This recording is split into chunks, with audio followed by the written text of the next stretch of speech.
Aytaylik, ko'nikmalar va kasbiy kompetentlik fanimizda 4-mavzuni o'zlashtiramiz. Bugungi mavzuning nomi ta'lim olish jarayonini samarali tashkil etish.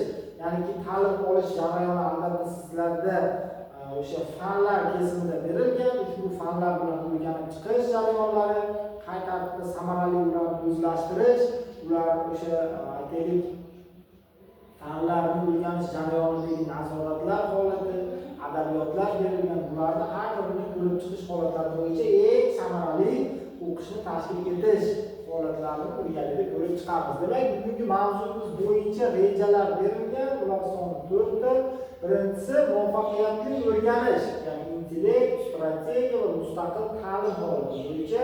Ikkinchisi ta'lim olish uchun demak, CLM strategiyasi. Bundan tashqari ta'lim olish jarayonida vaqtni boshqarish, ya'ni time management ko'nikmasi. Stress va noqulayliklarni boshqarish holatlari kelib chiqadi. Demak, birinchi so'zimizda intellekt so'ziga batafsilroq demak, bu yerda tushunchalar berib o'tilgan, ya'ni lotinchadan olingan bo'lib intellekt bu demak, tushunish, idrok qilish degan ma'noni bildiradi. Demak, intellektning rivojlanishi demak, bu tug'ma iste'dod holati, miya imkoniyatlari, jo'shqin faoliyat, hayotiy tajriba kabi ijtimoiy omillarga bog'liq bo'ladi. Strategiya so'ziga demak ta'rif beradigan bo'lsak, grekcha so'zidan olingan o'sha strategos, ya'ni iborasidan olingan bo'lib, demak general san'ati ma'nosini bildiradi. Biznes strategiyasini 4 ta holat bo'yicha ko'rib chiqishimiz mumkin bo'ladi. Ya'ni korporativ strategiya, raqobat strategiyasi, operatsion strategiya va o'sish strategiyasiga bo'lishimiz mumkin bo'ladi. Forex strategiya holatlari bo'yicha ham bir qancha aytaylik gap so'zlar, aytaylik o'sha ta'riflar berilgan. Bu yerda mana aytishimiz mumkin.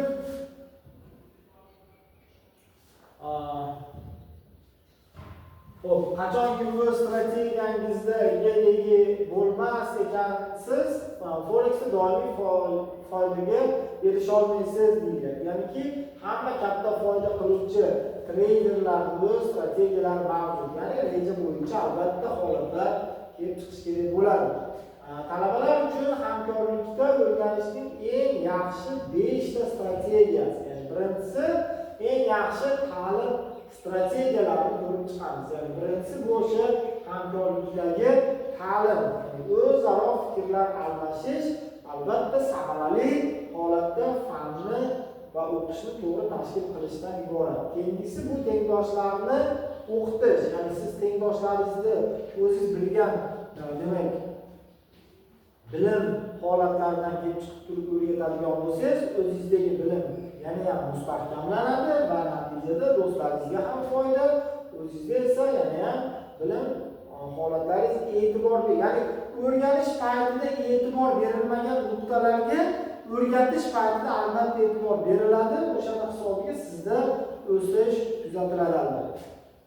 Keyingisi guruh loyihalari, ya'ni loyiha bilan ishlagan vaqtda ham insonni ijodkorlik demak qobiliyatlari rivojlanadi va albatta o'ziga foyda holatlari ko'proq bo'ladi. Keyingi holatda birgalikda yozish, ya'ni birgalikda biron bir holat bo'yicha aytaylik ma'lumotlarni guruhlash, to'plash va biron bir loyiha ustida yozib chiqish albatta bu foyda bo'ladi. O'ylab ko'ring, demak o'sha guruhlarga bo'linish holatlari ham albatta aytilyapti va bu yerda o'sha texnikasi, diksat texnikasi bo'yicha albatta mana yana bu ham birgalikda o'qish holatini beradi. Mana mustaqil ta'lim va mustaqil ishga ozgina ta'rif berilgan, ko'rib chiqishimiz mumkin. Mustaqil ta'lim bu o'quv materialini mustaqil o'zlashtirish, ya'ni murakkablik darajasi turlicha bo'lgan topshiriqlar holatidan kelib chiqib turib, mustaqil ish o'quvchining topshirig'i va demak rahbarligidagi o'quv vazifasini hal etadigan ta'limning faol metodi. Ya'ni bu yerda o'sha mustaqil ta'lim va mustaqil ishni farqini yaqqol ko'rishimiz mumkin bo'ladi. Demak, mustaqil ta'limni tashkil etishning maqsadi fan, modul bo'yicha o'zlashtirilgan bilimlarni mustahkamlash, boyitish, amaliy ko'nikma va malakalarni takomillashtirish, axborot bilan ishlash, o'z-o'zini rivojlantirish va kognitiv kreativ hamkorlikda ishlash kompetensiyalarini shakllantirishdan iborat bo'ladi deb aytilyapti. Mustaqil ta'limni tashkil etishning vazifalari ham bir qancha turlarga bo'linadi. Birinchi vazifa sifatida ko'rishimiz mumkin, talabalarda o'z-o'zini rivojlantirish, mustaqil bilim olish va innovatsion faoliyatni shakllantirishga imkon beruvchi kompetensiyalarni egallash maqsadi bilan bog'liq holatlarga bog'liqlikda mustaqil o'quv faoliyatini amalga oshirish, keyingisi bilim ko'nikma va malakalarni mustaqil egallash, muammoni shakllantira olish va uni hal etishning maqbul yo'llarini izlab topishga qobiliyatli kreativ shaxsni tarbiyalash holatlariga bo'lingan. Yana bu yerda talabalarda o'quv dasturini o'zlashtirishga doir motivatsiyani hosil qilish, ta'lim oluvchilarda bilim olishga doir mas'uliyatni oshirish, talabalarda madaniy va kasbiy kompetensiyalarni rivojlantirishga imkon berish va ta'lim oluvchilarda mustaqil bilim olish, o'z-o'zini boshqarish holatlarini ko'rib chiqishimiz mumkin bo'ladi.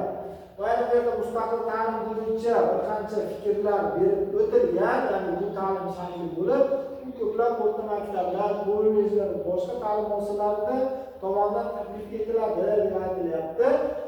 Bu yerda endi mustaqil tadqiqotlar haqida gaplashishimiz mumkin. Mustaqil tadqiqotlar bu yerda demak talabalarga o'z qiziqishlarini chuqurroq o'rganish va kelajakda o'z iste'dodlarini qanday va qayerga yo'naltirishlari to'g'risida muhim qarorlar qabul qilish imkoniyatini beradi deb aytilyapti. Va talabalarning mustaqil ta'limini quyidagi turlarda tashkil etishimiz lozim bo'ladi. Ya'ni bu 3 ta turga bo'linyapti. Ko'rib chiqishimiz mumkin. Birinchisida auditoriya mashg'ulotlariga tayyorgarlik ko'rish. Ikkinchisida auditoriyalardan tashqi vaqtda mustaqil ish topshiriqlarini bajarish. Va uchinchisi fan, ya'ni modul bo'yicha mavzularni mustaqil ravishda axborot resurs markazida yoki bo'lmasa uyida talabalar bilan joylarida o'qib o'rganish mumkin bo'ladi. Endi bu yerda alohida holat aytilyapti, ya'ni auditoriya mashg'ulotlariga tayyorgarlik ko'rish quyidagi shakllarda amalga oshiriladi. Ya'ni bu yerda o'sha ma'ruza, seminar, amaliy mashg'ulotlarga tayyorgarlik ko'rish holatlari, seminar, konferensiyalarga tayyorgarlik ko'rish, demak kolloquiumga tayyorgarlik ko'rish, ko'p so'raladigan savollar orqali o'zimizni qiziqtirgan muammolarga o'rgatuvchi dasturlar vositasida javob berish, ya'ni izlanish holatlarini ham ko'rishimiz mumkin bo'ladi albatta. Bundan tashqari auditoriyadan tashqari vaqtda bajariladigan mustaqil ishlar quyidagi turlarga amalga oshirilishi tavsiya etiladi deb aytilyapti. Ya'ni ko'rishimiz mumkin, dolzarb mavzu bo'yicha shaxsiy fikrni tanqid, ya'ni publisistik va boshqa janrlarga, masalan, essiya holati bo'yicha yozma bayon qilish mumkin bo'ladi. Ma'ruzalarni tayyorlash, kurs ishini yozish, konspekt yozish, glossariyalar tuzish ham albatta bizga yordam beradi. Individual va jamoaviy o'quv loyihasini tuzish holatlarini ham, case topshiriqlarni bajarish va yana bu yerda multimediali taqdimotlar yaratish holatlari bo'yicha olinayotgan fan doirasidagi bilimlarni mustahkamlash uchun xizmat qiladi. Yuqorida Stella strategiyasi haqida aytilgandek, bu demak o'sha Stella Cottrell o'zining o'quv ko'nikmalari kitobida Stella strategiyasi va uning talabalar uchun afzalliklarini ta'kidlab o'tgan, keyin yozilgan ushbu demak darslikni ko'rib o'qib chiqishni tavsiya etamiz albatta.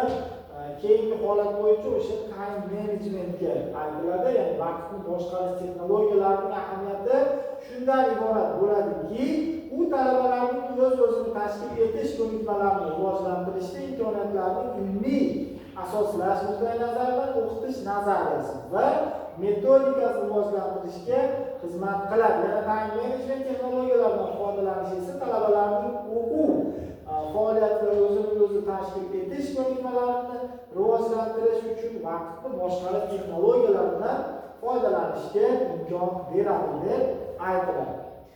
Tegishli stressni boshqarish usulini tanlash uchun qadamlar, ya'ni har doim stress darajasini nazorat qilib turing, ya'ni stressga tushmaslik uchun nazorat kerak bo'ladi. Albatta, ushbu holatlardan kelib chiqib turib, stress bilan demak kurashishda hammaga ham mos keladigan retsept yo'q, ya'ni hammaga bir xildek mos kelmaydi. Har bir inson o'zini holatidan kelib chiqib turib ushbu holatlarga tayyorgarlik ko'rish kerak bo'ladi. Albatta, yuqorida berilgan mavzu doirasida aytmoqchi bo'lgan, yetkazmoqchi bo'lgan ma'lumotlarimiz shundan iborat edi. Albatta, yuqorida yana sizlarga qo'shimcha ma'lumot sifatida ushbu taqdimot va o'sha